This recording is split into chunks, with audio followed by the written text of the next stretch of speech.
Hello students, welcome you all at A future series institutes online platform. आज हम बात करेंगे क्लास नाइन्थ का जो एंट्रेंस एग्जाम हुआ नवोदय विद्यालय का 9 अप्रैल 2022 का, यानी आज के दिन। और उसमें जो भी मैथ्स के क्वेश्चन आए थे उसको हम लोग इस वीडियो में डिस्कस करेंगे। बहुत बेहतरीन तरीके से करेंगे। जो बच्चे इस प्लेटफॉर्म पे इस वीडियो को देख रहे हैं वो बने रहे साथ में, क्योंकि आपको बहुत सारे अच्छे और बढ़िया कॉन्सेप्ट सीखने को मिलने वाले हैं इस वीडियो के अंदर। ये वीडियो है क्लास नाइन्थ के लिए, JNVST Jawahar Navodaya Vidyalaya selection test 2022 का। और इसमें जो मैथ्स का पोर्शन आया था वो डिस्कस करेंगे। और 9 अप्रैल यानी आज के दिन ये एग्जाम हुआ था, 9 अप्रैल 2022 को उसका पेपर हम डिस्कस करने वाले हैं। तो गाइस, हम लोग बात करेंगे आज के पेपर के अंदर जो जो अच्छे क्वेश्चन आए थे उनकी। फर्स्ट क्वेश्चन बोर्ड मास से है, 5/3 गुना 7/2 और माइनस करना है 11/8 गुना 4/3। तो सबसे पहले क्या इन दोनों को मल्टीप्लाई कर लेंगे हम लोग, क्योंकि बोर्ड मास बोलता है पहले मल्टीप्लाई करो और बाद में माइनस करो। तो 7×5 = 35 या 3×5 5×7 = 35 और 3×2 = 6। फिर माइनस करना है इसको, देखिए यहाँ कटता है, काट दो इसको 2 टाइम। तो 11×1 = 11 और 3×2 = 6। अब आपको ब्रैकेट की जरूरत नहीं है, ब्रैकेट को आप यहाँ से रिमूव भी कर सकते हो, क्योंकि अपॉन में क्या है, दोनों में 6 है, अंदर की तरफ कुछ नहीं, तो माइनस आ जाएगा 35/6, 11/6। एलसीएम दोनों का लेंगे, एलसीएम 6 ही आएगा। 35 में से 11 माइनस किया, आंसर कम्स 24/6 और ये कैंसिल हो गया 4 टाइम। बहुत आसान सा क्वेश्चन था। बोर्ड मास में पहले ब्रैकेट को सॉल्व करना था, ब्रैकेट के जो वैल्यू है उनका एलसीएम लेना था, एलसीएम लेकर सॉल्यूशन करना था। उत्तर था इसका 4, आंसर नंबर सी इसका राइट आंसर था। तो आई होप कि आपको समझ में आएगा, कुछ भी कॉन्सेप्ट इसमें है नहीं। अगले क्वेश्चन की बात करते हैं। ये बढ़िया क्वेश्चन मान सकता हूं मैं कि एक आयत का क्षेत्रफल यानी एरिया ऑफ रेक्टेंगल है वो 33 मीटर स्क्वायर है। और यदि इसकी एक भुजा यानी वन ऑफ साइड दे रखी है 2 3/4 मीटर, तो आयत का परिमाप बताइए। आपको पेरीमीटर ऑफ रेक्टेंगल बताना है, पेरीमीटर ऑफ रेक्टेंगल बताना है। तो क्या होगा, देखिए मेरे एरिया का फॉर्मूला L×B होता है। L×B is equals to 3/4 metre, 3/4 metre. ये जो है, सॉरी, ये अपने को एरिया लिखना है, तो एरिया का फॉर्मूला L×B इक्वल्स टू क्या होता है, एरिया होता है। एल का वैल्यू क्या दे रखा है, इसमें एक साइड को मैं ले लेता हूं 3/4, बी सपोज मुझे निकालना है, और एरिया कितना दे रखा है 33। ये चीजें गिवन हैं। हमें पेरीमीटर निकालना है, परिमाप निकालना है। पेरीमीटर का फॉर्मूला 2L+B होता है। मेरे पास एक साइड गिवन है, दूसरा गिवन नहीं है, पहले वो यहाँ से रेज कर निकालनी पड़ेगी। ये मिक्स फ्रैक्शन है, सिंपल फ्रैक्शन बनाएंगे। 2 4 = 8, 8 और 3 कितना होगा 11।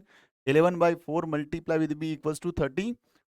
ये 11 से कैंसिल कर दो 3 टाइम, और 4 को यहाँ भेज दो, तो b का वैल्यू कितना आ गया, b का वैल्यू आ गया 12। यानी ये दूसरी वाली साइड कितनी आ गई, 12 आ गई। सर कितनी आ गई, 12 आ गई। और ये कितना है, ये आपका 11/4 है वैसे भी, और या इसको आप ऐसे ही रखो 2 3/2, 3/4, ये इसको ऐसे ही रखो। क्लियर है। चलिए, अभी हम लोग मान के चलें ये 2 है, और अंदर कितना है 12, प्लस में 2 3/4 है। इस 2 को अंदर मल्टीप्लाई करो, तो 12 2 जा हो गया 24, और ये हो गया 2 2 जा 4, कितना हो गया 4। और इस 2 को मल्टीप्लाई करोगे हो जाएगा 6/4। ये डायरेक्टली यहाँ पे ऐड हो जाएगा, ये हो जाएगा 28, और इसको आप कैंसिल करोगे तो ये आ जाएगा 3/2, और 3/2 का मतलब होता है 1.5। इसमें 1.5 ऐड कर दो, तो ये हो जाएगा 29.5 मीटर। कितना हो जाएगा 29.5 मीटर, यानी 29 हाँ 1/2 मीटर, यानी आपका आंसर होगा 29.5। यानी इसमें आपको एरिया गिवन था, वन साइड गिवन थी, और इससे आपने अनदर साइड निकाल ली, और निकालने के बाद आपने वैल्यू पुट कर दिया, आंसर आ गया। पेपर में बहुत जल्दी और बहुत फटाफट इसको आप बना सकते हैं, कोई दिक्कत वाली बात इसमें नहीं थी। अच्छा क्वेश्चन था कैलकुलेशन के हिसाब से। इसमें छोटा सा मिस प्रिंट है, या 1 होगा। वैल्यू दे रखी थी कि रूट के अंदर 2401 इज इक्वल टू दे रखा था 49। तो आपसे पूछा था कि बताइए फिर रूट के अंदर 0.2401 प्लस 24.01, इसका वैल्यू बताइए। आपको पता है इसका रूट कितना है 49, तो ऑब्वियस बात है, एक बार पॉइंट को भूल जाओ, इसका रूट भी क्या होगा 49, और इसका रूट भी क्या होगा 49 ही होगा। यहाँ पॉइंट के बाद 4 डिजिट है, तो रूट होने के बाद पॉइंट के बाद कितने डिजिट होंगे, 2 डिजिट होंगे। कितने डिजिट होंगे, 2 डिजिट होंगे। यहाँ पे पॉइंट का 2 डिजिट है, रूट होने के बाद 1 डिजिट रहेगा। तो अल्टीमेटली आपको इन दोनों को ऐड करना है। किसको ऐड करना है, आपको ऐड करना है 4.9 को प्लस करना है 0.49 से। ये 9 का 9, 9 और 4 हो गया 3, और ये हो गया कैरी आ गया 1 यहाँ पे, 13 हो गया था, कैरी आगे चला गया तो 5.39 यानी 5.39, 5.39 इसका उत्तर हो गया। बहुत ही अच्छा क्वेश्चन था, बहुत ही आसान सा क्वेश्चन था, कुछ नहीं करना था, सिंपल इसको ऐड करना था क्योंकि इसका वैल्यू आपको गिवन था। चलिए अगले क्वेश्चन की बात करेंगे, बहुत अच्छे से बढ़िया से क्वेश्चन है। अगला क्वेश्चन है कि आपको 1/5 और 1/2 इनके बीच का रेशनल नंबर निकालना है, परिमेय संख्या निकालनी है, इन दोनों के बीच में कौन सा रेशनल नंबर है। तो देखिए इसके अपॉन में सब जगह कितना है 10, आपको 10 दिखाई दे रहा है या 20 दिखाई दे रहा है ना। तो एक काम करते हैं, इनको दोनों को भी अपॉन में 10 बना देते हैं। सबसे बढ़िया तरीका मैं आपको बता रहा हूं कि मुझे इन दोनों के मिडिल का पता करना है ना, तो मिडिल का पता करना है तो देखिए मैं थोड़ा अलग अलग लिख देता हूँ। 1/5 हो गया, ये 1/2 हो गया, इन दोनों के डिनोमिनेटर को 10 बनाते हैं। तो 10 बनाने के लिए मुझे क्या करना पड़ेगा, इसको ऊपर नीचे 2 से मल्टीप्लाई करना पड़ेगा और इसको ऊपर नीचे 5 से मल्टीप्लाई करना पड़ेगा। ये कितना हो गया सर, ये 2/10 हो गया, और ये कितना हो गया, ये 5/10 हो गया, ये 5/10 हो गया। 2/10 और 5/10 के मिड में कौन कौन सा बच गया सर, 3/10 बच गया और 4/10 बच गया। यदि इसमें से कोई ऑप्शन में है तो वो मेरा राइट आंसर होगा, और ये रहा ऑप्शन में 3/10 मेरा राइट आंसर है। 3/10 मेरा राइट आंसर है। तो इसी ढंग से आपको डिनोमिनेटर को मैच करना है, मैच करने के बाद बहुत क्विकली आप आंसर निकाल सकते हैं, क्वेश्चन चाहे कैसा भी हो। तो आई होप कि आपको समझ में आया होगा, बहुत ही अच्छा और शानदार क्वेश्चन है, बढ़िया क्वेश्चन है। चलिए अगले क्वेश्चन की बात करते हैं। बहुत आसान सा क्वेश्चन, बहुत आसान सा क्वेश्चन। 8 का आपको क्यूब रूट करना है और आपको 27 का भी क्यूब रूट करना है, और फिर आपको ऐड करना है, फिर आपको ऐड करना है, फिर आपको इनको क्या करना है, ऐड करना है। तो 8 का क्यूब रूट होता है बेटा जी 2, और 27 क्यूब रूट होता है 3, और 2 और 3 कितना होता है 5। Right answer is 5। बहुत ही आसान सा क्वेश्चन था, क्यूब एंड क्यूब रूट का क्वेश्चन था, कुछ था नहीं ऐसा। चलिए अगले क्वेश्चन की बात करते हैं कि 15 बटे -28 को किस संख्या से गुणा करने पे गुणनफल 5 - 5/7 मिलेगा। यानी मुझे वो नंबर लगाना है जो 15 डिवाइडेड बाय -28 को मल्टीप्लाई करने से मुझे प्रोडक्ट मिलेगा, वो -5/7 मिलेगा। हमें नहीं पता, कोई दिक्कत नहीं है। 15 अपॉन में -28, उसको x ले लेते हैं, इज इक्वल टू ले लेते हैं माइनस का 5/7, माइन का 5/7। इसको कैंसिल कर दीजिए आप, तो ये जाएगा 3 टाइम, इसको कैंसिल कर दीजिए जाएगा 4 टाइम, और ये देखो ये हो गया माइनस का 3/4 multiply with x is equal to minus का कितना हो गया, यहाँ पे कुछ भी नहीं, यहाँ पे माइनस का 1 है। तो माइनस से माइनस क्या हो गया, कैंसिल, और इसको उधर जाके लेके जाएंगे तो x का वैल्यू हो जाएगा 4/3। कितना हो जाएगा 4/3। Right answer is D, right answer is D. तो बहुत ही आसान सा क्वेश्चन है, जो चीज इसने नहीं दे रखी वो आपको सिर्फ एक्स सपोज कर लेना है। अगले क्वेश्चन की बात करेंगे। ये बोल रहा है दो पूर्ण घनों का अंतर 27 यानी difference between two cubes, two complete cube, जो क्यूब नंबर है उनका डिफरेंस दे रखा है। तो आपको दो क्यूब नंबर आपने बोला कि ये रहा ए और दूसरा क्यूब नंबर रहा बी। हम बोल देते हैं जो ए है वो बड़ा है बी से, तो दोनों का डिफरेंस क्या दे रखा है, इसने दे रखा है सर 127 डिफरेंस दे रखा है। ये स्टेटमेंट लिख रखा है इन्होंने, एक नंबर का घन दूसरे नंबर के घन से कितना ज्यादा है, 127 ज्यादा है। यदि इन दोनों में से छोटे घन का घनमूल 6 है, यानी ये जो दो क्यूब नंबर है उनमें जो छोटे वाले क्यूब नंबर का क्यूब रूट कितना है 6, क्यूब रूट 6, यानी आपको इस b का वैल्यू दे रखा है। तो a का क्यूब माइनस 6 का क्यूब इज इक्वल टू कितना दे रखा है 127, क्योंकि ये क्यूब रूट निकाल के दे रखा था। वापस से आप क्यूब कर दो इसका, तो a cube is equal to 216, कितना हो जाएगा 216 इक्वल्स टू 127। 216 को यहाँ भेज दो तो आ जाएगा a cube equals to 127 plus 216, और इनका ऐड करेंगे तो आ जाएगा 343। ए क्यूब को इधर भेज दो तो ये बन जाएगा क्यूब रूट 343, क्यूब रूट 343, और 343 का क्यूब रूट होता है 7।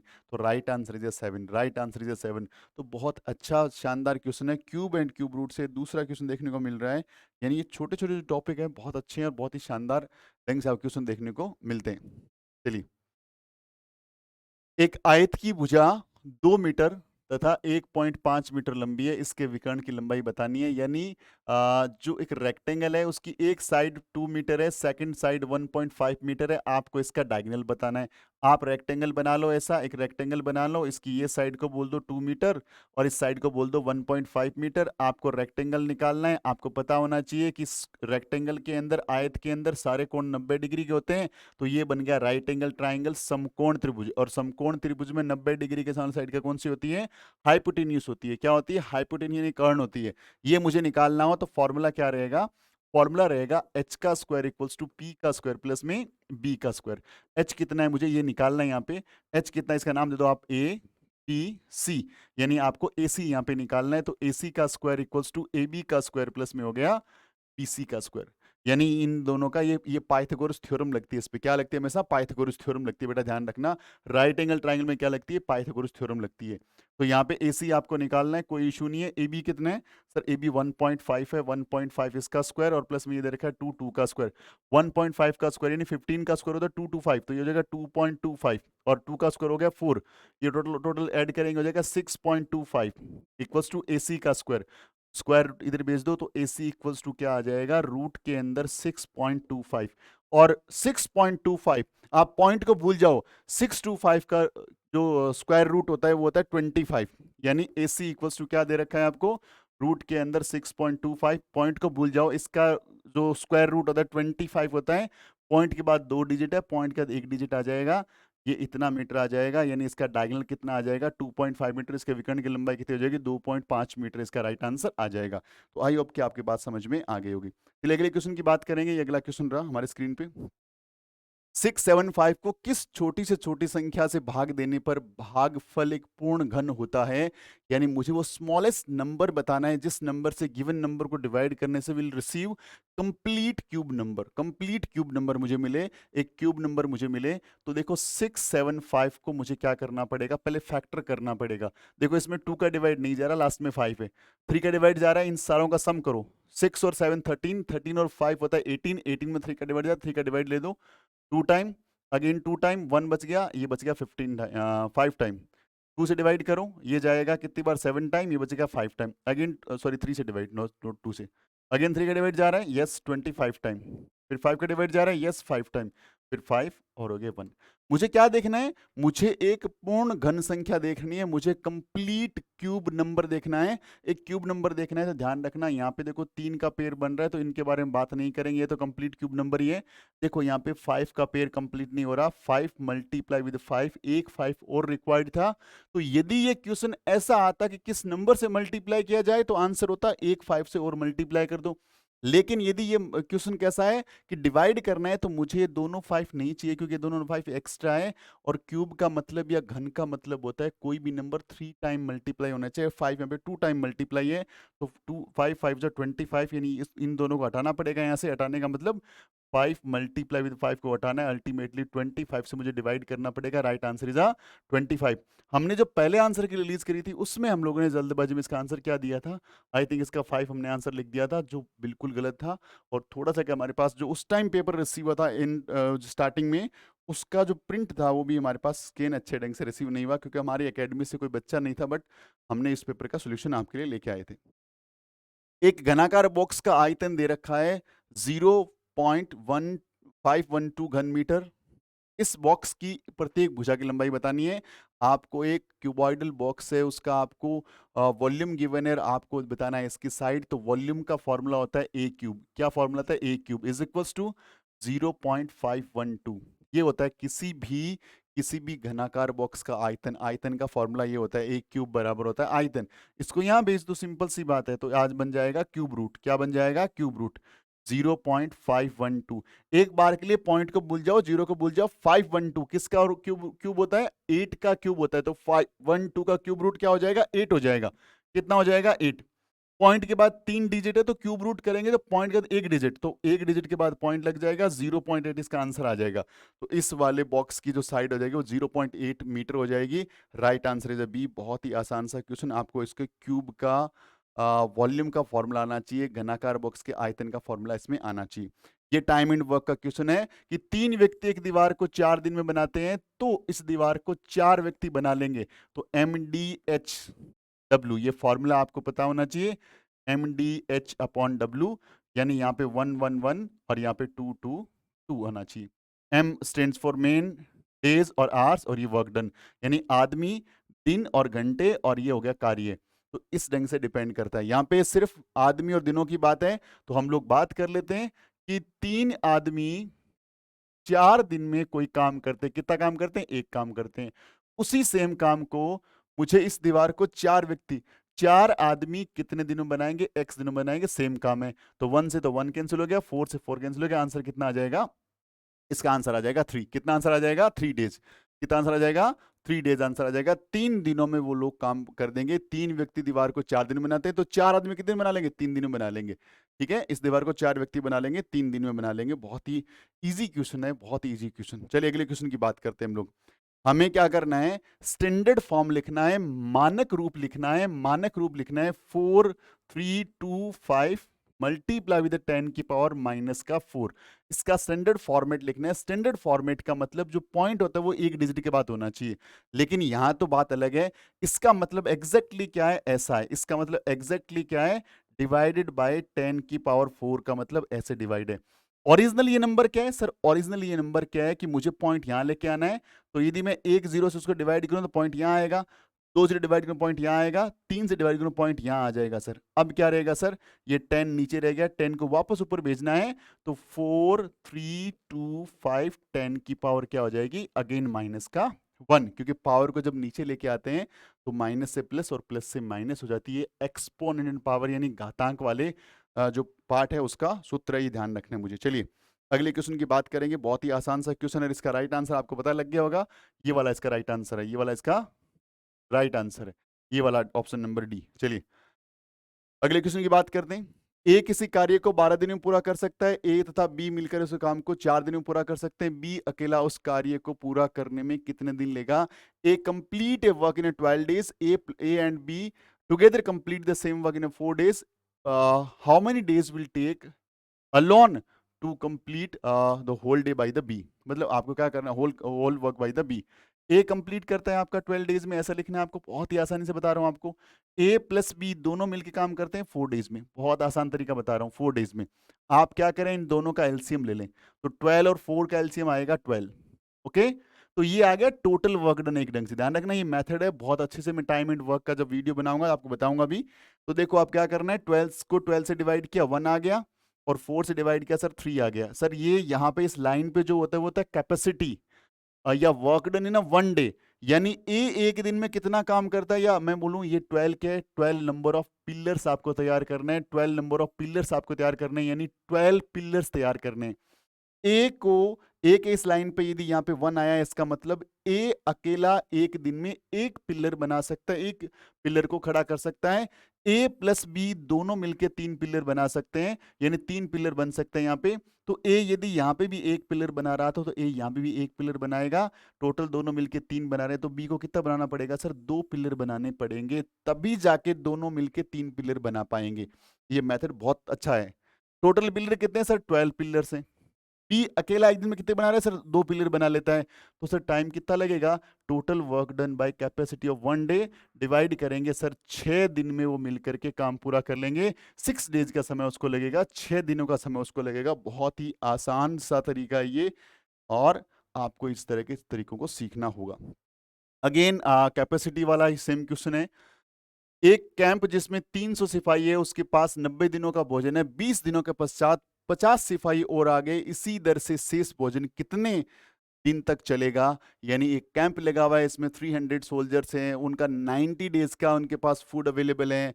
आफ्टर 20 डेज 50 सोल्जर्स और आ गए, तो रिमेनिंग जो फूड है वो कितना दिनों तक चल जाएगा? How many days it will sufficient for remaining soldiers, मतलब टोटल सोल्जर्स। तो पहले 300 लोग थे, ठीक है। अब कितने? 50 ने 350, ये ह्यूमन बीइंग में चेंज हुआ। 300 पीपल का 90 डेज का फूड था, बट 20 डेज की बात हो रही है। इसका मतलब 90 डेज के फूड में से 20 डेज का फूड तो उन्होंने कंज्यूम कर ही लिया ना। 20 दिन की बात है। तो एग्जैक्टली यहाँ पे क्या बचा? 300 सोल्जर्स के लिए 70 डेज का फूड ही बचा। कितना फूड बचा? 70 डेज, क्योंकि 20 डेज की बात कर रहे हैं, तो 20 डेज को काउंट ही मत करो, यहाँ क्या आ जाएगा? 70। ये किसका इक्वल है? इन 350 सोल्जर्स का कितने दिनों खाना चलेगा? एक्स डेज तक चलेगा, एक्स डेज तक चलेगा। 10 से 10, 7 से कटेगा 5 टाइम, 5 से कटेगा ये 60 टाइम, x का वैल्यू 60, यानी ये 60 दिनों तक खाना चल जाएगा, 60 डेज तक खाना चल जाएगा। ये वर्क डन वाली कैपेसिटी, या हम लोग टाइम एंड वर्क से भी क्वेश्चन को बना सकते हैं। MDH वाला फॉर्मूला मैंने यहाँ पे यूज किया। अगला क्वेश्चन की बात कर लो, बहुत आसान सा क्वेश्चन है। क्या बोला, 100 माइनस 300 ऑफ या का 20%, इस कंप्लीट का कितना, ये बोल रहा है सर 40% निकालो, 40% निकालो। तो 100 को 100 रहने दो, बोर्ड मास बोलता है पहले इसका सॉल्यूशन करना पड़ेगा। तो 300 का 20%, 20/100, 20 से 20, 30 60, माइनस में आ गया 60, मल्टीप्लाई विद 40% का मतलब अपॉन में 100, 100 में 60 गया, आ गया 40। तो अब क्या बोलेंगे सर, 40 का 40% निकालना है। 10 से 10, 10 से 10, 4 4 जा कितना हो गया 16, राइट आंसर 16। बहुत ही आसान इजी सा क्वेश्चन है। पहले क्या करना है, इसका निकालना है 20% जो 60 होता है, 100 में से 60 गया बचा 40, फिर 40 का 40% निकालना है, आंसर आ जाएगा 16, 16 इसका उत्तर आ जाएगा। बहुत ही आसान सा क्वेश्चन है। चलिए अगले क्वेश्चन की बात करते हैं। ये क्या बोल रहा है, एक परीक्षा में पास होने के लिए कितना अंक चाहिए, 33% के पासिंग मार्क्स है, 33% के पासिंग मार्क्स है। एक विद्यार्थी 158 नंबर लेके आता है, एक बच्चे को नंबर कितने मिले, एक स्टूडेंट को नंबर कितने मिले, 158 मार्क्स मिल गए, लेकिन वह 7 अंकों से फेल हो गया। He failed bye 7 marks. तो 7 नंबरों से फेल हो गया। यदि मैं इसको 7 नंबर और दे देता और टोटल मार्क्स दे देता उसको कितना, 165, तो वो क्या हो जाता सर, वो पास हो जाता, वो फेल नहीं होता। तो मैं बात करूं कि टोटल मार्क्स में से मार्क्स कितने लाने हैं सर, 165 मार्क्स लाने हैं। और परसेंटेज की बात करूं तो कितने परसेंट लाने हैं सर, 33% नंबर लेके आने हैं। कितना नंबर, 33% नंबर। तो इट मीन्स क्या हो गया, 33% किसके इक्वल है सर, 165 के इक्वल है। तो 1% किसके इक्वल है सर, 165 डिवाइड बाई 33, कैंसिल करेंगे ये आ जाएगा 5, यानी 1% का मतलब 5 मार्क्स। मुझे क्या निकालना है, अधिकतम अंक, टोटल अंक हमेशा 100% होता है। तो 100%, यानी इधर 100 से मल्टीप्लाई तो इधर भी 100 से मल्टीप्लाई, इट कम्स कि वो 500 नंबरों का पेपर था। टोटल जो पेपर था वो कितने नंबर का था, 500 मार्क्स का पेपर था। बहुत आसान, बहुत इजी क्वेश्चन है, परसेंटेज से क्वेश्चन है। इस तरह के क्वेश्चन करने में बहुत अच्छे से रहते हैं, बढ़िया मजा आता है इनको करने में। एक टीवी जिसका अंकित मूल्य यानी इसका मार्केट प्राइस जो है वो 16,000 रुपए, 15% की उसको क्या मिल रही है, छूट मिल रही है, उसको डिस्काउंट मिल रहा है। तो what is the selling price, विक्रय मूल्य निकालना है। 16,000 का सामान है, ठीक है, 15% छूट मिल गया। तो मुझे क्या निकालना है सर, मुझे सेलिंग प्राइस निकालना है। तो जो भी मार्केट प्राइस होता है ना, मार्केट प्राइस होता है उसमें से डिस्काउंट माइनस हो जाता है और फिर बचता है सेलिंग प्राइस। क्या हो जाता है, सेलिंग प्राइस बचता है। तो जो भी मार्केट प्राइस रहा होगा, मैं इसको नहीं देख रहा, वो 100% रहा होगा और इसमें से 15% कम कर दिया तो सेलिंग प्राइस क्या रहा होगा सर, 85% रहा होगा। कितना रहा होगा, 85%, क्योंकि 15% पैसा तो डिस्काउंट कर दिया। तो 85% रहा होगा किसका, मार्केट प्राइस का। तो डायरेक्टली आप इसको 85% निकाल लें, 85/100, 20 से 20 कैंसिल कर दें और अब आप इनको मल्टीप्लाई करेंगे, आंसर आ जाएगा, देखो 0 का 0, 16 16 पंजा 80, 8/8, 16 8 128 और 8 के तो 136, यानी ये आ गया आपका 13,600। कितना आ गया, 13,600। बहुत ही आसान सा इजी सा क्वेश्चन है कि भाई टोटल जो भी इसका कॉस्ट प्राइस, सॉरी, जो भी उसका मार्केट प्राइस को 100% माना, 15% छूट दे दी इसके ऊपर, तो हमने 100% का 15% कम कर दिया 85%। तो इस अमाउंट का मुझे क्या निकालना है, 85% निकालना है, जो आंसर है 13,600। चलिए नेक्स्ट क्वेश्चन की बात करते हैं। अगला क्वेश्चन स्क्रीन पे ये रहा। समीर ने एक जोड़ी जूते खरीदे, उसके लिए उसने जीएसटी समेत 441 रुपए दिए, यानी वो शूज खरीद रहा है और विद जीएसटी पेमेंट कितना कर रहा है, 441। कितना कर रहा है सर, वो 441 का पेमेंट कर रहा है। कितना कर रहा है, 441 रुपीज का पेमेंट कर रहा है। साफ नहीं दिख रहा है, इसको लिख देता हूं मैं, 441 इतना पेमेंट कर रहा है। यदि जूतों का विक्रय मूल्य 420 है, यानी उसका पैसा कितना लगा सर, 420 रुपए पे लिखा हुआ था, फिर जीएसटी लगा दिया और इतना पैसा देना पड़ गया। तो देखते हैं कि कितना रुपए जीएसटी लगा। सर जीएसटी लगा 21 रुपीज। कितना लगा, 21 रुपीज। तो पूछ रहे जीएसटी की दर क्या थी, रेट ऑफ जीएसटी क्या था, परसेंटेज पता करना है। तो देखो 420 रुपए टोटल उसका अमाउंट था और उस पे जीएसटी कितना लगा 21%। ये आ गया फ्रैक्शन, इसी को परसेंटेज में चेंज करना है मुझे, कुछ भी नहीं करना। 10 से 10 ये कटेगा 2 टाइम, 2 से कटेगा ये 5 टाइम, आंसर कम्स 5%। यानी जीएसटी कितना लगेगा सर, 5% जीएसटी लगेगा। कितना परसेंट, 5% जीएसटी लगेगा, क्योंकि टोटल अमाउंट कितना है, टोटल जो उसका उस पर लिखा हुआ है वो लिखा हुआ है कितने, 420 रुपए लिखा हुआ है। और उसके बाद आप बेच उसको कितने में रहे हो, 441 में बेच रहे हो। इसका मतलब जीएसटी ले रहे हो 20 रुपीज, 21 रुपीज। और 21 रुपीज जो भी जीएसटी लगती है हमेशा किस पे लगती है, सेलिंग प्राइस पे लगती है। तो सेलिंग प्राइस 420 का 21 कितना परसेंट है सर, 5% है। तो जीएसटी का जो रेट ऑफ जीएसटी लग गया 5% हो गया। अगले क्वेश्चन की बात करते हैं। एक व्यापारी अपनी वस्तुओं पर क्रय मूल्य से 25% अधिक मूल्य अंकित करता है तथा अंकित मूल्य पर 20% की छूट पर बेचता है, तो उसका लाभ अथवा हानि प्रतिशत बताओ। एक कोई भी बिजनेसमैन है वो क्या करता है, जो भी उसका मार्केट प्राइस है वो उसके कॉस्ट प्राइस से 25% ज्यादा है, और वो कस्टमर्स को बुलाने के लिए क्या करता है, 20% का डिस्काउंट भी देता है। तो बताओ उसको प्रॉफिट हो रहा है या लॉस हो रहा है, क्या हो रहा है। देखो 100 रुपीज का कोई आर्टिकल है, उसके ऊपर 25% ऐड करना है, तो इसका 25% 25 ही होता है। अब इसका वैल्यू कितना हो गया, 125। यानी 100 रुपीज का आर्टिकल बन गया 125। अब इस पे मुझे क्या करना है सर, 20% ऑफ कर दो। तो 20% ऑफ करेंगे तो 125 का मुझे निकालना है ओनली 80%। 20% तो पहले ही ऑफ कर चुका हूं। 10 से 10, ये कैंसिल किससे होगा भाई, ये कैंसिल होगा 5 से 25 टाइम, 5 से कटेगा 2 टाइम, 2 से कटेगा 4 टाइम, 25 फोर जा हो गया 100। यानी वापस से वो आर्टिकल कितना हो जाएगा, 100 रुपीज का। 100 में लेके आया, आपने 25% कॉस्ट को रेज किया, उसके बाद आपने 20% का डिस्काउंट दिया, तो वापस से वो आर्टिकल 100 रुपीज का ही हो गया। यानी आपको ना तो लॉस हो रहा है ना ही प्रॉफिट हो रहा है। तो राइट आंसर इज 0% लाभ अथवा हानि। उसको ना तो प्रॉफिट हुआ ना ही उसको लॉस हुआ, आपका सिमिलर रह गया, कुछ भी नहीं करना पड़ा उसको। अगले क्वेश्चन की बात करते हैं। वह राशि जो 2 वर्षों में 8% वार्षिक ब्याज की दर से 8,748 रुपए हो जाएगी, ये बताना है आपको। यानी आपको वो अमाउंट बताना है, वो प्रिंसिपल बताना है जो 2 ईयर के अंदर 8% रेट ऑफ इंटरेस्ट, और कौन सा रेट ऑफ इंटरेस्ट, कौन सा इंटरेस्ट है, कंपाउंड इंटरेस्ट से कितना हो जाएगा 8,748। तो आपको वो प्रिंसिपल बताना है। तो आपको अमाउंट का फॉर्मूला पता होना चाहिए, मिश्र धन का फॉर्मूला आना चाहिए। यदि मैं हिंदी मीडियम में बात करूं तो मिश्र धन का फॉर्मूला होता है मूलधन 1/2 दर बटा में 100 की पावर होगी समय। यदि इंग्लिश में बात करूं तो ये फॉर्मूला आपको पता होगा, amount equals to P plus 1 R upon 100 की पावर टी। ये फॉर्मूला आपको पता होना चाहिए। अमाउंट यहाँ पे गिवन है कितना है, 8748। प्रिंसिपल मुझे पता नहीं है, यहाँ आ गया 1। रेट ऑफ इंटरेस्ट कितना है सर, 8%, 8/100, और टाइम कितना है सर, 2 ईयर का टाइम है। कितना का, 2 ईयर का टाइम है। यदि आप यहाँ पे एलसीएम लेते हैं, एलसीएम लेते हैं तो 8748, यहाँ एलसीएम लेंगे, यहाँ पी आ जाएगा। एलसीएम लेंगे 100, 100 108, 108 डिवाइड बाय 100 की पावर 2। कैंसिल कर दो सर 4 से, तो क्या बन जाएगा, ये बन जाएगा 8748 equals to P multiply with 27 upon 25 की पावर 2। 27 क्योंकि ये कट गया ना, 4 से कैंसिल किया 27 टाइम, ये 25 टाइम। अब क्या करना है आप लोगों को, अब आपको देखो यहाँ कैंसिल हो जाएगा, बहुत इजीली कैंसिल कैंसिल हो जाएगा। इसको लिख दूं 27/25, 27/25, बहुत ही आसान सा क्वेश्चन बन सकता है। देखो इसमें 9 का डिवाइड जा रहा है, इसका 9 का डिवाइड जा रहा है 3 टाइम, और इसमें भी 9 का डिवाइड जा रहा है। 9 का डिवाइड कर दो, 9 9 जा 81, यहाँ बच गया 6, 7 जा 34, और ये 2 जा। सर इतनी बार कट गया 9 से, क्या ये अगेन 9 से कैंसिल हो सकता है सर, बिल्कुल 9 से कैंसिल कर दो इसको। तो ये 9 1 जा 9 1 जा 9।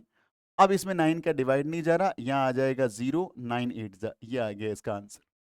अब सर सर इसको 3 से कैंसिल कर दो, 3 से कैंसिल करो, 3 3 जा 9, बच गया इसमें कितना 8, ये 36। अब इसको सर वापस कैंसिल कर दो, ये आएगा 12 टाइम। कितनी बार सर, 12 टाइम।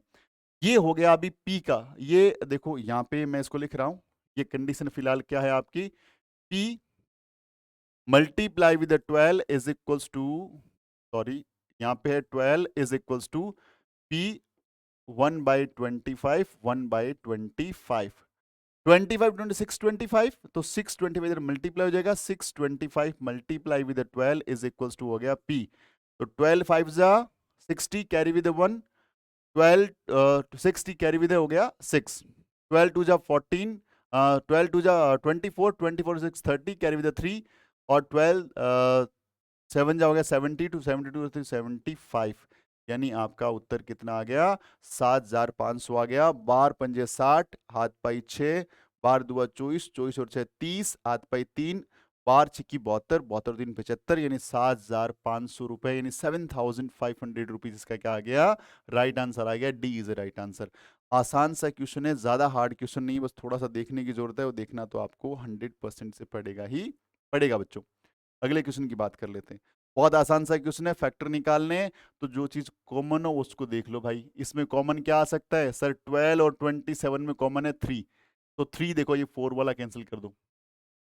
अब सर ए स्क्वायर और ए में कॉमन क्या है सर, ए कॉमन है, तो ए स्क्वायर वाला ऑप्शन काट दो, यहां दोनों में ए दिख रहा है। बी स्क्वायर और बी की पावर 4 में कॉमन क्या सर, बी स्क्वायर कॉमन है, तो बी को काट दो, ये आपका राइट आंसर हो गया। बहुत ही आसानी से आप सिलेक्ट कर सकते हो, कोई दिक्कत वाली बात नहीं है कि आपका आंसर कौन से वाला होने वाला है, एकदम आसानी से आप सिलेक्ट कर सकते हो, इसका आंसर हो जाएगा डी। देखो ऑप्शन आगे पीछे हम लोग प्रिंट कर सकते हैं, प्रिंटिंग में दौरान ये आप इसको आंसर को सही है वो देखिएगा, प्रिंटिंग के दौरान आगे पीछे हम लोग कर सकते हैं, ये प्रिंट किया हुआ है सारा मैटर। देखिए अगले क्वेश्चन की बात करते हैं हम लोग, विस्तार करके इसका आपको क्या करना है, फॉर्मूला लिखना है। तो एक फॉर्मूला था ना, A plus B plus C का होल स्क्वायर, क्या था, ए का स्क्वायर प्लस बी का स्क्वायर प्लस सी का square plus 2 time A B plus 2 time B C plus 2 time C A, ये फॉर्मूला था।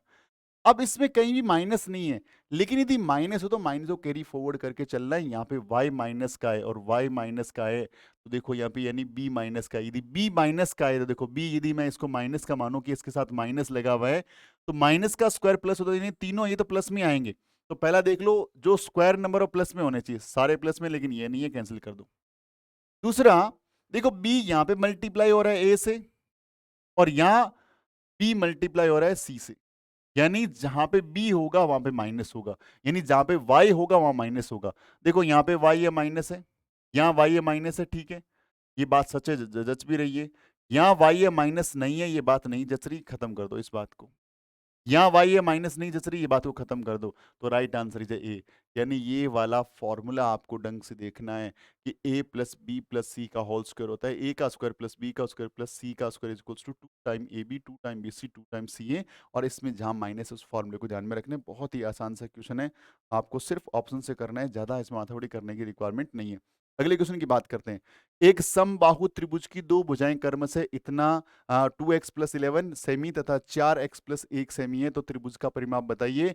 एक इक्विलेटरल ट्राइंगल है, उसकी दो साइड देख रही है। इक्विलेटरल ट्राइंगल में बेटा सारी साइड इक्वल होती है। ये बोल रहा है ये साइड जो है ना, ये वाली साइड ये दे रखी है आपको 2x प्लस 11, और ये वाली साइड दे रखी है 4x प्लस 1, तो दोनों का इक्वल रख दो, क्या हो जाएगा ये 2x plus 11 is equals to 4x plus 1। तो देखो अब 2x को वहां भेज दो, 1 को यहाँ ले आओ, 11 माइनस 1, और इधर क्या हो जाएगा 4x, 4x माइनस में 2x, 11 माइनस 1 हो गया 10, और ये हो जाएगा 2x, ये x का वैल्यू कितना आ जाएगा सर 5 आ जाएगा। तो एक साइड x का वैल्यू 5 आ गया, कोई भी साइड निकालनी, ये साइड निकालनी है, कैसे निकालेंगे हम लोग, x का वैल्यू 5 रख दो, 4 मल्टीप्लाई विद 5 प्लस 1, ये हो गया 20 प्लस 1 हो गया 21। अब ये साइड 21 है इसकी, ये साइड भी 21 है, ये साइड भी 21 है, आपको निकालना है पेरीमीटर परिमाप। तो 21 3 जा 63, राइट आंसर 63, 63 इसका राइट आंसर हो गया। बहुत आसान सा क्वेश्चन है, एकदम इजीली इसको बनाया जा सकता है। अगले क्वेश्चन की बात कर लेते हैं। इसमें आपको हिट एंड ट्रायल मेथड लगाना है। ये बोल रहा है इसका फैक्टर है, ये दो फैक्टर है, तो बताओ P और Q की जगह क्या रखूं मैं। तो एक काम करो, हिट एंड ट्रायल मेथड से लगाओ। हिट एंड ट्रायल मेथड करना है, एक चीज ध्यान रखो, ये माइनस का है और आपको यहां भी माइनस लेके आना है, या आपको यहां भी एक माइनस को फैक्टर आएगा, डेफिनेटली यहाँ फैक्टर माइनस का ही आना है।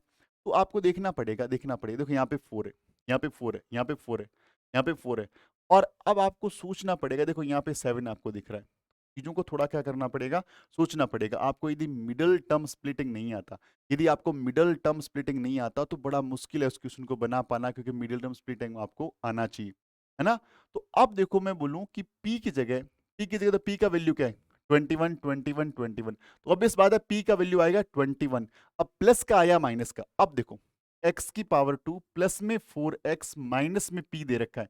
यदि p की जगह 21 लिखूं तो इस इक्वेशन में एक माइनस बचता है, और यदि p की जगह मैं माइनस का 21 लिखूं तो माइनस माइनस प्लस हो रहा है, अल्टीमेटली लिखा क्या जा रहा है, ये प्लस का 21 बन रहा है, कोई भी माइनस नहीं बच रहा। और यदि माइनस नहीं बच रहा तो ये माइनस कैसे आ रहा है, तो इसका मतलब जहां पे भी p का वैल्यू -21 है वो मेरा ऑप्शन है ही नहीं, ये ऑप्शन मेरा है ही नहीं, और ये ऑप्शन मेरा है ही नहीं, बात खत्म हो गई। क्लियर बात है। अब यदि मुझे यहाँ पे Q का वैल्यू चाहिए तो वही बात है, Q का वैल्यू माइनस में लेती है प्लस में कन्वर्ट हो जाएगा, तो माइनस और वैल्यू कैंसिल होगी, right answer is this one. तो यहाँ पे आपका माइनस सॉरी P की जगह प्लस का 21 है, Q की जगह 3 है। आप ये वैल्यू पुट करके देखेंगे तो ये सेटिस्फाई हो जाएगा। यदि यहाँ पे आप पुट करके देखेंगे तो ये सेटिस्फाई भी हो जाएगा। इसको यदि आप मल्टीप्लाई करेंगे तो ये 100% ऐसा ही आने वाला है। x को x से मल्टीप्लाई किया, क्या आ गया, x का स्क्वायर, x को 7 से मल्टीप्लाई किया 7 का x, 3 से मल्टीप्लाई किया माइनस का 3, और इसको इससे मल्टीप्लाई किया माइनस का 21। तो x का स्क्वायर और 7x में से 3x गया, प्लस का 4x बच गया और माइनस का 21 बच गया। ये देखो एकदम सेम बैठ रहा है। आपको ऐसे हिट एंड ट्रायल मेथड से करना आना चाहिए, और आपको मिड टर्म स्प्लिटिंग यदि आती है तो आराम से बना पाएंगे। अगले क्वेश्चन की बात कर लेते हैं। एक बंदा बोल रहे 12 वर्ष पश्चात मेरी आयु 4 वर्ष पूर्व के आयु की 3 गुना हो जाएगी, तो मेरी वर्तमान आयु बताओ। ये बोल रहे आफ्टर 12 ईयर जो मेरी जो एज है वो 4 ईयर बैक का 3 टाइम हो जाएगा, तो मेरा ओरिजिनल, मैं ओरिजिनल मान लेता हूँ एक्स। ये बोल रहे हैं 12 वर्ष पश्चात, तो 12 वर्ष आगे ले गया इसको मैं, 4 ईयर बिफोर, तो एक्स में से 4 माइनस कर दिया। बोल रहे ये वाली वैल्यू इसका 3 टाइम्स है, तो दोनों को इक्वल करना है, तो इसको 3 से क्या कर दो, मल्टीप्लाई। तो ये हो गया x प्लस में 12 हो गया, और ये हो गया 3x माइनस में 12, 3x माइनस में 12। ओके, अपने क्या है, 4 ईयर पूर्व की मेरी आयु का 3 टाइम हो जाएगा। ओके, अब आपको ध्यान से क्या देखना है, अब आपको ध्यान से क्या देखना है, इसको यहां भेज दो। ये कितना हो जाएगा सर, ये हो जाएगा 24, और ये हो जाएगा x हो जाएगा माइनस में हो जाएगा, ये वाला प्लस में हो गया 12 और 12 24, और ये x 3x में से गया 2x, इसको कैंसिल कर दो, x का वैल्यू आ गई 12 साल। यानी कितने साल का हो गया, इसकी परसेंटेज कितना है, 12 साल है, 12 साल का परसेंटेज इसका रहेगा। तभी जाके देखो 12 में से बोल रहा है कि क्या बोल रहे हैं, 12 साल बाद, यानी 24 ईयर का हो रहा है। 4 ईयर बैक तो 12 साल का 4 ईयर 8 ईयर, क्या इसका 3 टाइम्स है, हाँ बिल्कुल सर इसका 3 टाइम्स ही है। तो एडजस्टमेंट बैठ रहा है बिल्कुल अच्छे ढंग से, और ये एज वाला क्वेश्चन है, बहुत ही आसानी से आप इसको कर सकते हैं, बना सकते हैं। अगला क्वेश्चन है, इक्वेशन आई है, बहुत आसान सा इक्वेशन है, कोई दिक्कत नहीं है। देखो यहाँ पे एक्स एक्स दिख रहा है सब जगह, और देखो यहाँ पे अपॉन में 4 है, यहाँ अपॉन में 4 है, चाहे तो उसको वहां भेज दें डायरेक्टली। तो 2x माइनस 3 डिवाइड बाई 5, और यहाँ पे देखो दोनों सेम सेम है, तो आपको एलसीएम लेने में परेशानी नहीं होगी। इधर माइनस में आ जाएगा x प्लस 3, और इधर आ जाएगा, क्या आ जाएगा आपका 4, क्या आ जाएगा आपका 4। ऐसे भी बना सकते हो। अब कोई बोले नहीं सर ऐसे नहीं बनाना, हमें तो जहाँ है वहीं पे करना है, जहाँ है वहीं पे करना है। अरे कोई बात नहीं, आपको जहाँ है वहीं पे कर लो, कोई इशू नहीं है। कई बार रहता है कि इधर क्यों लेके गए अपन लोग, तो एलसीएम ले लो यहाँ पे। तो एलसीएम लेंगे, 5 और 4 का एलसीएम आ जाएगा 20। डायरेक्ट क्रॉस मल्टीप्लाई करना है, 8 टू जा 4 टू जा 8, तो ये हो गया 8x, ये हो गया माइनस का 12। इसको इससे मल्टीप्लाई करो 5x, और इसको इससे मल्टीप्लाई करो, हो गया 15, इज इक्वल्स टू हो गया 2x प्लस में आ गया 3 डिवाइड बाई 4। 4 से कैंसिल कर दो, डायरेक्ट आ जाएगा 5 टाइम, ये तो कैंसिल कर सकते हो, 5 को उधर भेज दो, तो ये हो जाएगा 10x प्लस में कितना हो जाएगा 15, और इधर देख लो कितना हो जाएगा, ये होगा 13x, और ये कितना बच गया सर, यहाँ पे बच गया अपना प्लस का 3, कितना बच गया, प्लस का 3। अब क्या करना है आपको, 10x को यहाँ लिया और 12 को वहाँ भेज दो, तो ये होगा 13x minus 10x is equals to 15 minus में 3, ये बच जाएगा 3x इज इक्वल्स टू 12। तो x का वैल्यू कितना आ जाएगा बेटा जी, 4 आ जाएगा, कितना आ जाएगा 4। तो right answer is D, D इसका राइट आंसर हो गया, 4 इसका राइट आंसर है। तो बहुत आसानी से इस क्वेश्चन को हमने बना लिया, बहुत ही ईजी क्वेश्चन है, कोई प्रॉब्लम नहीं है। इस क्वेश्चन में बात करते हैं, ये क्या है, समचतुर्भुज है, रोम्बस है, और रोम्बस के अंदर क्या होता है, रोम्बस की प्रॉपर्टी क्या होती है, चतुर्भुज की समचतुर्भुज की प्रॉपर्टी क्या होती है, सारी साइड इक्वल होती है, और अपोजिट एंगल क्या होते हैं, इक्वल होते हैं। ये इसके इक्वल होगा और ये इसके इक्वल होगा, ये दोनों बातें ध्यान रखना। और जो डायगोनल होता है ना, जो विकर्ण होता है, ये इसके एंगल्स को दो बराबर भागों में बांटता है, बाइसेक्ट करता है दो इक्वल पार्ट्स के अंदर। तो सिंपल सी बात है, देखो क्या करना है, सिंपल सी बात है, देखो क्या करना है। ये देखो, ये दे रखा है 80, तो ये पूरा कितना होगा, क्योंकि इसमें एडजेसेंट एंगल का सम होता है हमेशा 180 डिग्री 180 डिग्री, यानी जो आसन कोणों का जोड़ जो होता है, क्योंकि ये दोनों लाइनें इसमें पैरेलल होती है और ये लाइन ट्रांसवर्सल है, तो इन दोनों का जोड़ हमेशा क्या होगा, हमेशा सर 180 डिग्री होगा। यदि ये 80 डिग्री का है तो ये पूरा एंगल कितने डिग्री है सर, 100 डिग्री का है। कितने डिग्री का है, 100 डिग्री का। ये क्या कर रहा है, इसको बाइसेक्ट कर रहा है, तो क्या हो जाएगा, ये 50 डिग्री का और ये भी 50 डिग्री का, तो राइट आंसर तुम्हारा कितना आ जाएगा, 50 डिग्री इसका राइट आंसर आ जाएगा। कितना राइट आंसर आ जाएगा, 50 डिग्री इसका राइट आंसर आ जाएगा। चलिए अगले क्वेश्चन की बात करते हैं। ये बोल रहे हैं इन एक नियमित बहुभुज यानी रेगुलर पॉलीगन की 20 साइड्स है, तो उसका बाह्य कोण बताना है। तो बाह्य कोणों का योग होता है हमेशा 360, और प्रत्येक बाह्य कोण का सूत्र क्या होता है, प्रत्येक बाह्य कोण का सूत्र होता है थीटा, यानी कोण बराबर होता है 360 बट्टा में एन, ये सूत्र होता है। अब ये बोल रहा है थीटा एंगल दे रखा है, एंगल कितना दे रखा, सॉरी आपको वो ये दे रखी है, नंबर ऑफ साइड दे रखी है, एंगल निकालना है। तो नंबर ऑफ साइड कितनी है सर, नंबर ऑफ साइड 20 है, 20 से भाग लगा दो सर, कोई दिक्कत वाली बात नहीं। उत्तर कितना आ जाएगा, 18 डिग्री। तो राइट आंसर इज 18 डिग्री। बहुत आसान सा क्वेश्चन था, ये फॉर्मूला याद रखना है, प्रत्येक बाह्य कोण बराबर हो गया 360 बटा भुजाओं की संख्या, ये सूत्र है। प्रत्येक बाह्य कोण बराबर 360 बटा भुजाओं की संख्या, आराम से इसको निकाला जा सकता है। अगला क्वेश्चन देखो क्या बोल रहे हैं, एक समलम चतुर्भुज समलम का क्षेत्रफल, समलम चतुर्भुज का क्षेत्रफल कितना है 68 वर्ग सेंटीमीटर तथा उसकी ऊंचाई कितनी है 8 सेंटीमीटर। यदि इसकी एक समांतर भुजा की लंबाई 10 सेंटीमीटर है तो दूसरी वाले की भुजा की लंबाई आपको बतानी है। एक ट्रेपेजियम दे रखा है, एरिया 68 सेंटीमीटर है, इसकी हाइट आपको 8 सेंटीमीटर दे रखा है। इसकी जो पैरेलल साइड है उसमें से एक साइड दे रखी है 10 सेंटीमीटर, दूसरी साइड निकालनी है। तो आपको ट्रेपेजियम का एरिया का formula 1/2 sum of parallel side, यानी ए और बी को सम कर दो, मल्टीप्लाई किससे कर दो, एच से। ये कितना दे रखा है सर, 68 दे रखा है, इज इक्वल्स टू 1/2। ये कितना हो गया, पैरेलल साइड कितनी है सर, एक साइड कितनी है 10 है, और दूसरी साइड मुझे निकालनी है सर, इसको बी ले लेते हैं अपन लोग, कोई इशू नहीं है। और इसकी हाइट कितनी है सर, हाइट है इसकी 10 सेंटीमीटर, है ना। हाइट कितनी है इसकी, हाइट इसकी 8 सेंटीमीटर, हाइट कितनी है 8 सेंटीमीटर। सर इसको 2 से कैंसिल कर दो 4 टाइम, और सर 4 से कैंसिल कर दो 17 time. 17 equals to 10 plus B, 10 को यहाँ भेज दो सर, तो बी का वैल्यू यानी सेकंड वाली साइड का वैल्यू आ गया 7। कितना आ गया 7 सेंटीमीटर, क्योंकि ये 10 माइनस होगा, यहाँ बचेगा 7, तो राइट आंसर इज 7 सेंटीमीटर। बहुत ही आसान सा अच्छा सा क्वेश्चन है, बहुत ही बढ़िया सा क्वेश्चन है, आराम से बनाया जा सकता है। ये बोल रहे हैं घनाभ के किनारे हैं जो भुजाएं हैं जो 1, 2 और 3 के अनुपात में है, इसका कुल पृष्ठ क्षेत्रफल 198 सेंटीमीटर है, इसका आयतन बताना है आपको। तो आपको पता होना चाहिए, इसको मान लीजिए आप 1x, इसको मान लीजिए आप 2x, और इसको मान लीजिए आप 3x। ठीक है, 2x और इसको मान लीजिए 3x, ये ओरिजिनल साइड्स आ गई। ये क्या दे रखे, टीएसए दे रखे, तो टीएसए का फॉर्मूला जो होता है ना, वो होता है 2LB TH और HL। कोई दिक्कत नहीं है। टीएसए कितना है सर, 198 है। कितना है, 198 है। ये 2 आ गया, एल की जगह आ गया x, बी की जगह आ गया 2x, इसकी जगह 2x, इसकी जगह आ गया 3x, इसकी जगह आ गया 3x मल्टीप्लाई विद x। ये आ गया एल बी बी एच और एच एल। 2 से कैंसिल कर दो सर, 99 यहाँ पे आंसर आ रहा है। ये कितना हो गया सर, x को 2x से मल्टीप्लाई किया, 2x का स्क्वायर कितना आ गया, 2x का स्क्वायर। 3 से मल्टीप्लाई किया 2x को, 2x और 3 से मल्टीप्लाई 6x स्क्वायर, और ये हो गया 3 बन जा 3, 3x का स्क्वायर। तो देखो x square 2 time, x square 6 time, x square 3 time, total हो गया x स्क्वायर 11 टाइम। तो 11x स्क्वायर इक्वल्स टू आ गया 99। 11 से काट दो, आ गया 9। तो क्या आ गया, x स्क्वायर का वैल्यू आ गया 9। तो x का वैल्यू रूट के अंदर 9 आ गया, x का वैल्यू आ गया 3। x का वैल्यू 3 जैसे ही आया तो मेरे पास साइड कितने आ गए, 3 1 जा 3, 3 2 जा 6, और 3 3 जा 9। ये आपकी तीनों ओरिजिनल साइड्स पता लग गई। वॉल्यूम निकालना है, वॉल्यूम का फॉर्मूला होता है L B H, L into B into H. L का वैल्यू 3, इसका वैल्यू 6, इसका वैल्यू 9। इन तीनों को मल्टीप्लाई आप करोगे, 18 9 जो होता है 162। कितना आ जाएगा, 162 सेंटीमीटर स्क्वायर क्यूब। वॉल्यूम हमेशा क्यूब में होता है। तो ये बहुत ही आसान सा अच्छा सा क्वेश्चन था। अगले क्वेश्चन की देख लो, बारी है।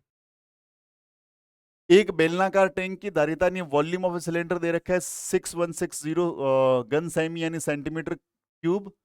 यदि इसकी रेडियस आपको दे रखी है, हाइट निकालनी है, तो फॉर्मूला होता है pi R square H equals to 6160। ये दे रखा है आपको, वॉल्यूम आपको दे रखा है।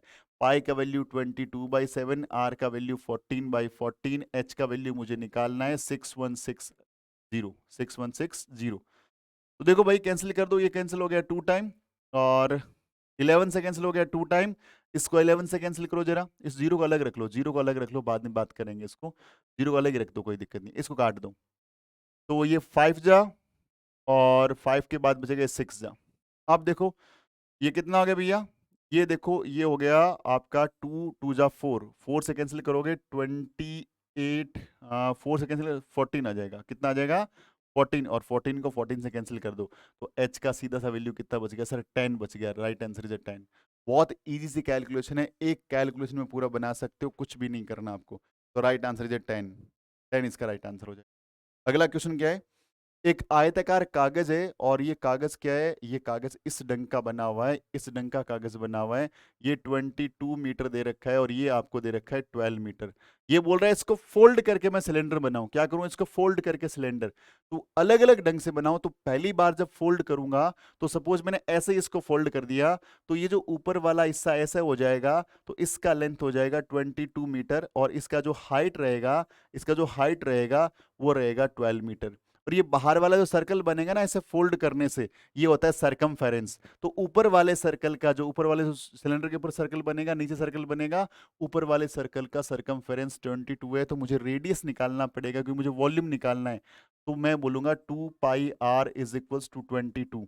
मैं पाई का वैल्यू नहीं रखूंगा, सीधा 2 से कैंसिल कर दूंगा 11 टाइम, तो r का वैल्यू r1 मान लेता हूं, इसको r1 का वैल्यू आ जाएगा 11/पाई। यानी आपका जब इस वाले कागज को मैं ऐसे ही फोल्ड कर दूं, दूसरी बार में इस कागज को ऐसा रखूं, ऐसा नहीं रख करके मैं सपोज इसको ऐसा रखूं, इसको ऐसा रखूं, ये हो गया 12 और ये हो गया 22। अब इसको मैं ऐसे फोल्ड करूं तो ये तो हाइट ही हो जाएगी सिलेंडर की, ये तो हाइट ही हो जाएगी सिलेंडर की, हाइट हो जाएगी 22 और ऊपर वाली सरकमफेरेंस हो जाएगी 12। तो अब इसका क्या हो जाएगा, अब इसका क्या हो जाएगा 2πr, 2πr, यानी इसको r2 बोल दूं, ये कितना दे रखा है सर 12 दे रखा है, 2 से कैंसिल कर दो, r2 का वैल्यू आ गया ये 6/पाई, 6/पाई। मेरे पास दोनों का रेडियस आ गया, इस कंडीशन में रेडियस कितना है सर 11/पाई और इस कंडीशन रेडियस है 6/पाई। तो मुझे कुछ नहीं करना, अब इसको मैं हटा देता हूं, इसको हटा देता हूं। मुझे क्या निकालना है, मुझे क्या निकालना है, मुझे निकालना है वॉल्यूम, मुझे क्या निकालना है, वॉल्यूम का डिफरेंस निकालना है, सॉरी वॉल्यूम का डिफरेंस निकालना है। तो देखो एक बार में मेरा रेडियस r1 कितना है सर, r1 आया था, r1 आया था मेरा, यहाँ पे लिख लेता हूँ, आपको दिख रहा होगा r1 आया था मेरा एक बार 11/पाई। कब, जब मैंने 22 यानी इस वाले को मैंने सरकमफेरेंस यानी परिमाप माना था, परिधि माना था। तो इस कंडीशन में हाइट कितना है सर, इस कंडीशन में हाइट मुझे लेना है 12।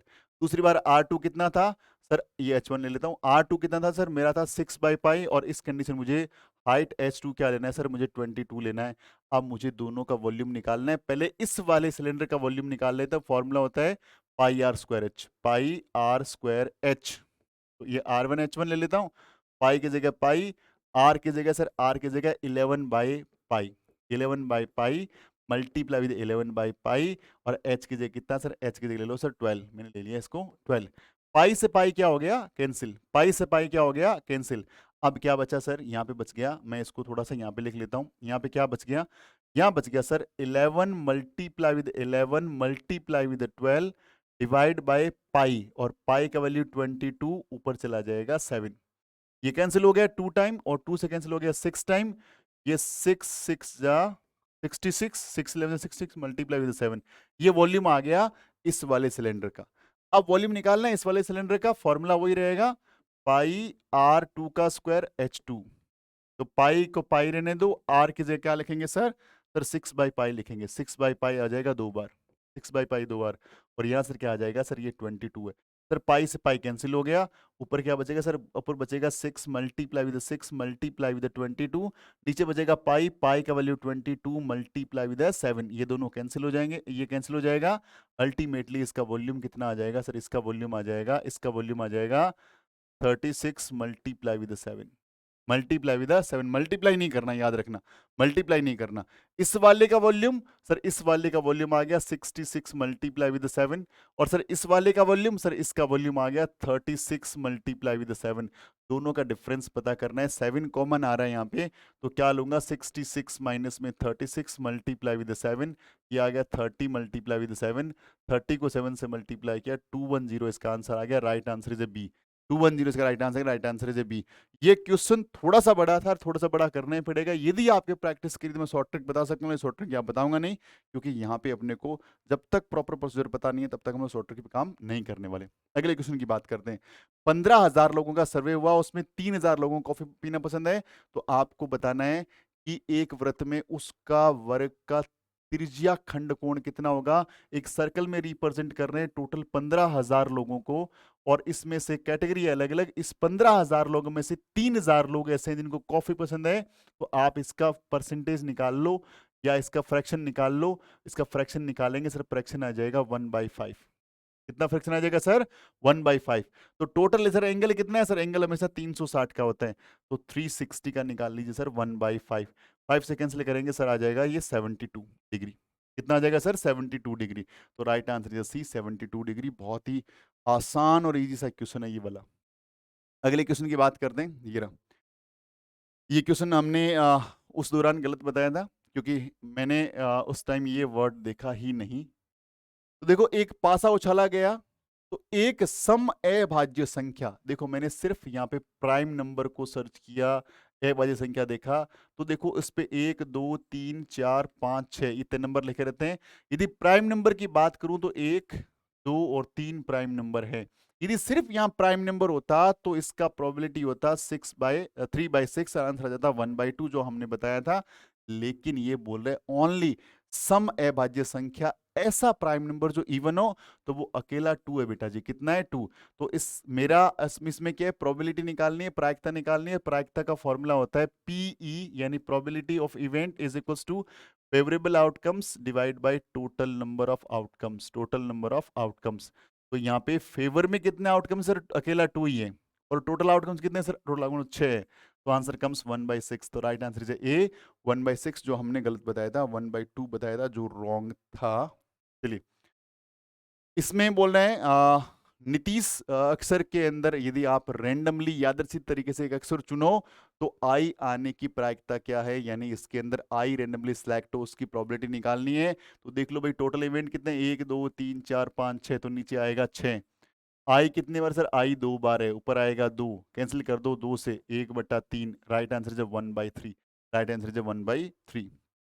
तो तो गाइस, ये थे टोटल 35 क्वेश्चंस जो आज के पेपर में आए थे, और उम्मीद करता हूं कि आपको ये वीडियो फ्रूटफुल रहेगा इस तरह के क्वेश्चन को देखने में, समझने में। और लगभग सारी चीज़ों को हमने यहाँ डिस्कस किया, बहुत सारी चीज़ों को हमने देखा। और आपका ये वीडियो सीरीज आपको बताया गया कि नवोदय विद्यालय पेपर किस ढंग का आता है। पेपर बहुत ही आसान था, आराम से क्वेश्चन बनाए जा सकते थे। तो पेपर को अच्छे ढंग से बनाया होगा, उम्मीद करता हूँ सबके मार्क्स भी बहुत अच्छे होंगे। So wishing you very all the best. मिलते हैं अगले वीडियो में, तब तक आप लोग अपना ख्याल रखें, खूब सारे पढ़ाएंगे रहें। Wishing you very all the best again, and जय हिंद।